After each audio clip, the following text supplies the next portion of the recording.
Em nome da presidência da CDHU, gostaria de agradecer a organização do evento pelo convite e a oportunidade de participar desse debate, também a GIZ, e dizer que, na verdade, a gente vai trazer aqui uns pontos de reflexão que tem muito a ver com o que foi falado na primeira mesa, do tamanho do desafio que a gente tem pela frente, mas também das oportunidades e das ações que estão sendo empreendidas buscando superar, né, esses desafios. Então, se puder passar,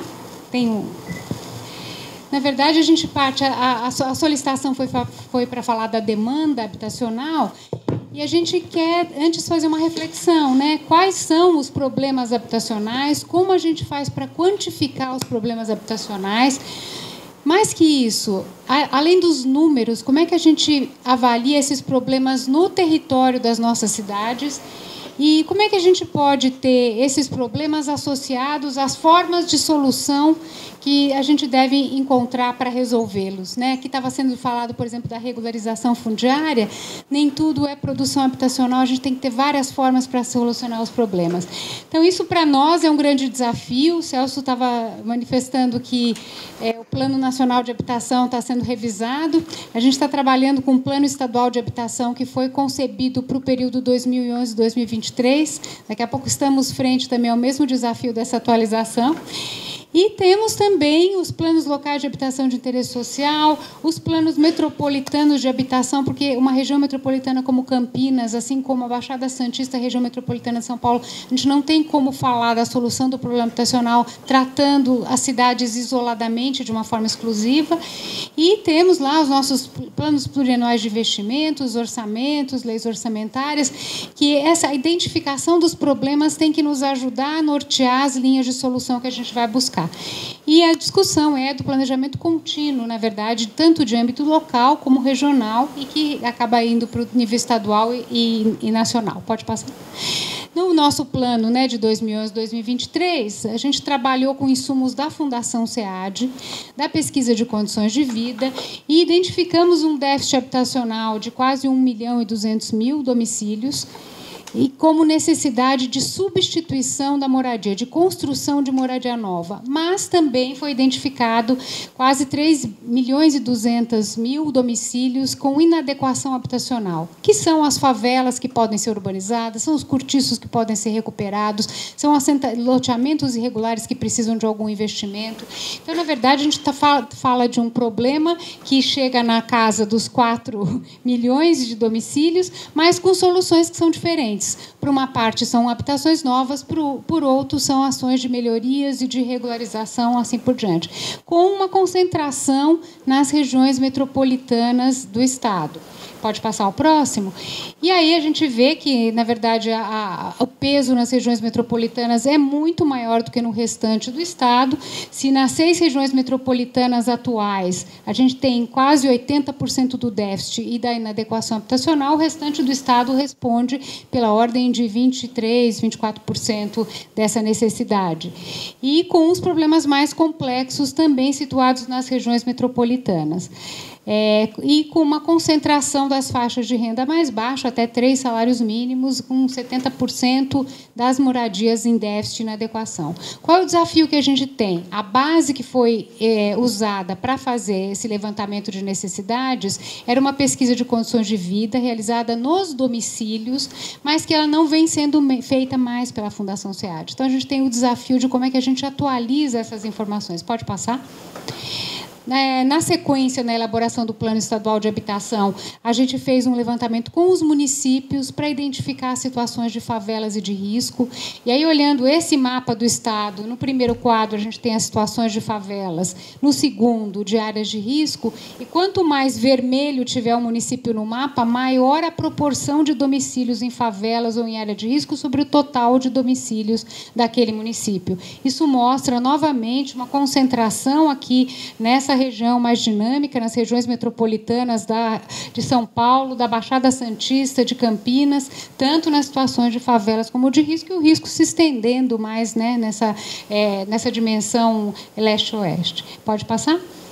E aí a gente se vê diante do desafio. Trabalhando com os dados das pesquisas usuais, né, de déficit habitacional, a gente encontra uma limitação para poder, de verdade, orientar as ações habitacionais. Por exemplo, a Fundação João Pinheiro, que tem a metodologia de cálculo das necessidades habitacionais, ela não considera favela e assentamento precário no cálculo do déficit habitacional. Ela levanta os domicílios por coabitação familiar, por ônus excessivo com aluguel, alguma coisa de habitação precária, mas só muito precária, mas não caracteriza a situação de favelas.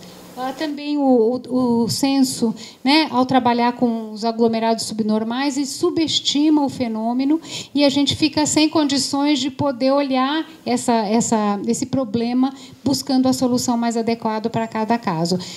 Pode passar? Aqui a gente fez um mapa, né, com a concentração do déficit habitacional da Fundação João Pinheiro. A gente vê que, em termos quantitativos, os números não são tão diferentes. O déficit da Fundação João Pinheiro para o ano de 2010, o Estado de São Paulo chegava a quase 1.500.000 domicílios em situação de déficit. Não é tão diferente de 1.200.000 que a gente viu, mas a característica é muito diferente dos domicílios. A gente vê que a gente tem uma concentração também nesse vetor do Estado, que é dinâmico, esse que começa que vai da Baixada até na direção Nordeste e também no Vale do Paraíba, mas a gente não tem uma qualificação desse problema que oriente a solução habitacional, a não ser uma necessidade quantitativa de produção. Pode passar? A própria CDHU tem trabalhado com dados de estimativa de demanda habitacional, onde a gente busca informações que indiquem famílias que não têm domicílio próprio, que seriam potencialmente nosso público-alvo, também com números que não são muito diferentes, é um pouquinho maior como demanda, mas depois a gente trabalha com um número recomendado pela suplência, né, que a gente pode encontrar. Então, a gente vê que é mais ou menos a mesma concentração do déficit da Fundação João Pinheiro. Quantitativamente, a gente tem recursos para fazer essa estimativa, mas qualitativamente falta. Pode passar? E aí a gente tem trabalhado numa forma que a gente tem entendido que é a única possível da gente estimar efetivamente esse fenômeno e encontrar soluções em conjunto, como foi trazido na mesa anterior. A gente depende de uma cooperação federativa, porque o município é o gestor do território e o Estado e a União cabem essa articulação e essa complementação das ações.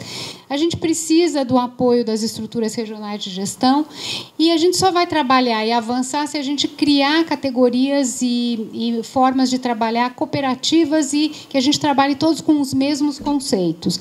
E a gente, nesse caso, está trabalhando com uma ferramenta geocolaborativa, um sistema de informações georreferenciado em que os municípios podem acessar e colocar suas informações, mas com conceitos previamente acordados com todos. Pode passar?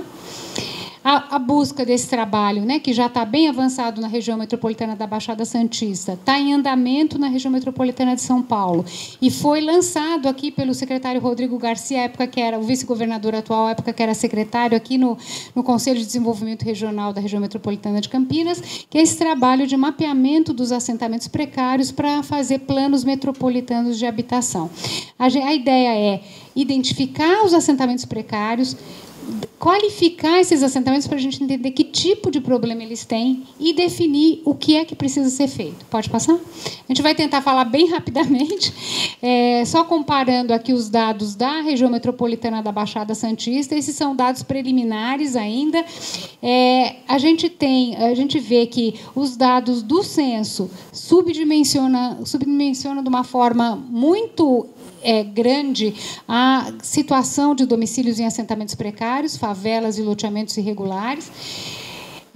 A gente vê que mesmo outras tentativas de metodologias avançam um pouco na identificação do fenômeno, mas a hora que a gente trabalha com os municípios, a gente chega a quase o dobro do que o censo identificou. E mesmo tendo municípios que não identificavam que tinham favelas e loteamentos irregulares no território. E com o trabalho realizado em conjunto com os municípios, a gente foi ajudando a identificar e prever o tipo de solução necessária. A gente tem uma demanda do IBGE, que está preparando aí o censo 2020, de poder partir dessa base de informações para fazer o censo 2020 na região metropolitana da Baixada Santista. Vamos ver como é que vai prosseguir, né, o trabalho do censo. Pode passar? E aí aqui a gente não vai demonstrar a ferramenta com detalhes, mas é uma ferramenta georreferenciada que permite, que caracteriza e identifica esses assentamentos com várias perguntas simples que o município responde numa plataforma, identificando as favelas e os loteamentos irregulares de interesse social. Isso a gente trabalhou muito na Câmara Temática de Habitação da Baixada Santista, inclusive com participação de representantes da Caixa, da Sabesp, no caso, né, que é a companhia de saneamento responsável, e o sistema, com base nas perguntas que são feitas e na caracterização de cada assentamento, ele mesmo já classifica se é um assentamento que só precisa de regularização fundiária, não tem problemas de risco, não precisa de investimentos de infraestrutura, falta regularização, se são assentamentos que podem ser resolvidos com uma urbanização simples, uma regularização viária, uma implantação de uma rede, mas de forma simples, ou se são assentamentos que têm uma urbanização complexa, que às vezes precisam de estação elevatória de esgoto, precisam de canalização de córregos, precisam de remoção de risco, coisas complexas, ou se são assentamentos para desocupação total, áreas que não é possível manter aquela ocupação naquele lugar. Pode passar? E aí é só um exemplo, né, do mapeamento que a gente trabalha no sistema com ou sem a foto aérea por trás, mas aí uma visão da Baixada Santista, e cada um desses pontinhos é um assentamento classificado aí nas tipologias de intervenção, mostrando o grande peso na Baixada Santista de urbanizações que são complexas, né, e que demandam então um investimento muito significativo. Pode passar? Aí, dando o zoom, a gente chega ao desenho especial, o perímetro de cada assentamento, e a gente puxa os dados de qualificação desse assentamento com todas as informações disponíveis. Pode passar? Quando a gente vai para a região metropolitana de São Paulo, o problema multiplica-se quase praticamente 10 vezes o da Baixada Santista. Ainda os municípios estão incluindo as informações, esses pontinhos cinzas que vocês estão vendo aqui ainda não tem todas as informações para classificar no tipo de intervenção necessária, mas tem sido um trabalho muito interessante e mesmo municípios com poucas condições de realizar esse trabalho têm usado o apoio da sua área social, da área de saúde, para poder chegar nos assentamentos e fazer essa identificação. Pode passar? Exemplos aí, a área de Francisco Morato e Franco da Rocha, áreas com problemas ambientais seríssimos, né, e os assentamentos precários. Pode passar? Aqui a região de Mauá, na divisa já com o Grande ABC, também os assentamentos. Os amarelinhos são regularização fundiária. Pode passar? E o grande desafio que a gente se depara agora é assim, tudo bem, a gente tem um levantamento dos assentamentos precários, mas a gente tem a parte do déficit habitacional e da necessidade de atendimento que está fora desses assentamentos. Então, esse é um desafio da gente agora, tendo essa base territorial, buscar os dados censitários e outras informações e conjugar as duas coisas para que a gente tenha uma caracterização. O que eu preciso fazer de habitação para a população que está fora dos assentamentos precários e aquilo que está dentro dos assentamentos precários. Pode passar? E o grande desafio, na verdade, né, que foi nos pedido para a gente trazer um pouquinho mais também da forma de atuação que a CDHU tem, que da política habitacional do Estado tem promovido, como a gente tem buscado enfrentar todos esses problemas, considerando a dimensão urbana e habitacional, a dimensão socioeconômica e a dimensão ambiental, tendo, né, essa visão de que o atendimento habitacional não basta ser feito, a gente precisa procurar a sustentabilidade dos benefícios que a gente alcança e também que a habitação pode ser como um fator realmente de requalificação das áreas das nossas cidades. Pode passar? Aí a gente trouxe alguns exemplos, né? Essa é uma intervenção grande que a CDHU fez na várzea do Rio Tietê, uma área que era originalmente foi desapropriada para a implantação do Parque Ecológico do Tietê, mas acabou sendo invadida e ela foi requalificada, urbanizada. Então a gente tem aqui a parte direita da tela, a parte que era de ocupação irregular, a parte esquerda, a construção de moradias para reassentamento dessas famílias, mas o que exige não só a intervenção habitacional. Nesse caso, exigiu a implantação de um viaduto para interligação viária. Pode passar? A questão da canalização de um córrego de porte significativo, sem o que não teria sustentação a parte toda de urbanização a ser feita. Pode passar? A grande discussão dos equipamentos sociais, dos equipamentos públicos em todas as vertentes do atendimento e como é que a gente, ao buscar realizar uma intervenção grande, né, em uma área significativa, essas coisas têm que estar articuladas. Pode passar? E a questão da melhoria urbanística, que é um exemplo em São Bernardo do Campo, aqui embaixo à direita tinha a situação antes, e aqui a implantação, né, do empreendimento já com área de lazer e uma requalificação urbana da região. Pode passar? E o grande desafio, na verdade, da questão ambiental. Acho que um programa emblemático, né, da CDHU e que tem a ver com a questão toda da resiliência, tem a ver com essa questão do desafio ambiental, é o programa de recuperação da Serra do Mar, onde a gente tem a convivência de dois grandes problemas. A questão da recuperação ambiental, e foi feita uma expressiva remoção das áreas dos bairros cota, com destinação de unidades habitacionais de qualidade para essas famílias, e, ao mesmo tempo, uma parte que foi passível de consolidação com a urbanização do assentamento. Então, 5.335 famílias removidas e 1.900 mantidas nesses assentamentos com a implantação dos serviços e das obras de urbanização. E esse desafio, como é que convive a urbanização e a recuperação ambiental? Pode passar? Aqui são exemplos só, né, de fotos de antes e depois da recuperação. O próximo. São só aqui os empreendimentos para reassentamento habitacional, inclusive com tipologias diferenciadas, porque, às vezes, a família tem um comércio, alguma coisa, então você precisa de uma tipologia individual para implantação também do uso misto e as outras tipologias. Pode passar? Outra discussão que tem a ver, aí, inclusive, com quando a gente fala dos próprios da União, existem muitas áreas degradadas ou ociosas nas áreas centrais dos municípios. Essa questão, né, de implantação de habitação em áreas onde já são dotadas de infraestrutura, de serviços de mobilidade, e esse estoque construído está ocioso, invadido, degradado. Então, esse é o programa de atuação em cortiços que a CDHU desenvolveu até 2011, inclusive com experiências de retrofit. Pode passar ao próximo. E a parceria público-privada da área central, desenvolvida pela Secretaria da Habitação, que agora já tem uma parte expressiva de unidades entregues e continua lá promovendo uma revolução na área da Nova Luz. Pode passar? Pensando na sustentabilidade social, eu não vou entrar em detalhes, mas a CDHU, o Celso foi diretor da área de atendimento habitacional, tem uma política própria, com atendimento que consegue atingir as famílias a partir de um salário mínimo, com a prioridade até 5 salários mínimos, com reserva de cotas para deficientes, idosos e policiais, e com uma política própria quando se trata do reassentamento de famílias de assentamentos precários, que nem sempre tem todas as condições para para ter o financiamento de uma unidade nova. Pode passar? Nada disso é possível sem a vertente do trabalho social e sem a busca de soluções de geração de renda e de requalificação. Aqui é um exemplo, naquele primeiro projeto que eu mostrei, que tinha interligação viária, de uma cooperativa de reciclagem de lixo e que está gerando renda para a população, sem o que o projeto de urbanização não teria sustentabilidade. Pode passar? A criação de viveiros e outras coisas que têm a ver com essa vertente do trabalho social vinculado às ações de recuperação. Pode passar? Trouxemos também o trabalho social, que é feito no pós-ocupação das unidades habitacionais. Eu não vou me deter, porque a gente não tem muito tempo, mas nisso a gente está trabalhando não só para atendimento à CDHU, como também nessa parceria com a Caixa, com os recursos da Caixa, do Minha Casa Minha Vida, faixa 1. A CDHU tem sido contratada pelos municípios para a realização do trabalho social. Pode passar?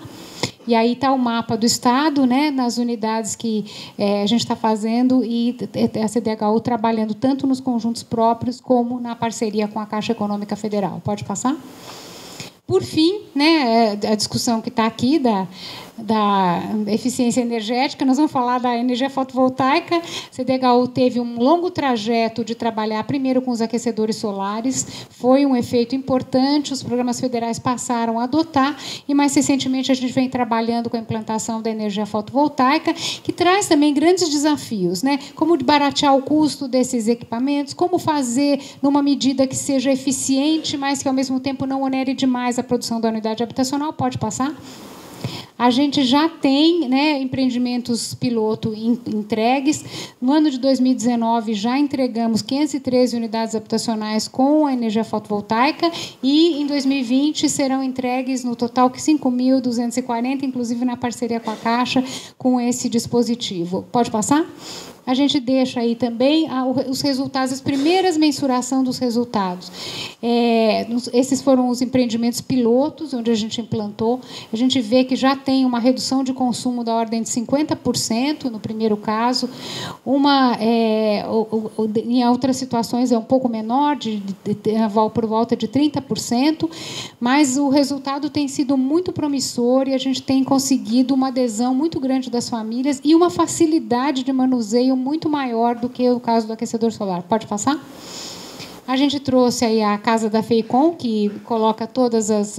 uma amostra aí dos dispositivos que a gente está aplicando, né, tanto de racionalização da construção, como de qualidade e de sustentabilidade, inclusive com a implantação, além da fotovoltaica, dos projetos piloto de reuso de água de chuva e jardim drenante. Pode passar? E aí a gente trouxe um exemplo de um empreendimento piloto para concluir a exposição, Campos do Jordão, onde a gente está buscando, né, por meio do Comitê de Inovação e Sustentabilidade da companhia, a implantação de todos os dispositivos para essa qualificação. Então, aqui já tem vai ser implantado o talude com sistema fotovoltaico, capaz de garantir o pagamento da taxa mínima por todas as famílias que vão morar nos edifícios, nesse caso são edifícios verticais, e também abater as despesas condominiais de energia elétrica do empreendimento. Pode passar? A ideia toda de infraestrutura verde, com toda a questão de drenagem trabalhada, é uma região de encosta, que tem uma série de desafios para que a gente tenha aí canteiro pluvial, piso impermeável e biovaletas. Pode passar? Também o jardim de chuva e o canteiro pluvial adaptado para as encostas, de modo a otimizar toda a questão da drenagem e minimizar o que o empreendimento vai gerar para a drenagem do município. Por fim, o último... A questão, a gente está implantando aí também um dispositivo de reuso de água da chuva para bacias sanitárias. É um modelo que foi desenvolvido especialmente para a CDHU, já está implantado no empreendimento em São Sebastião e está sendo agora estendido, que foi um piloto, né, para teste, e agora está sendo estendido também para esse empreendimento. Pode passar?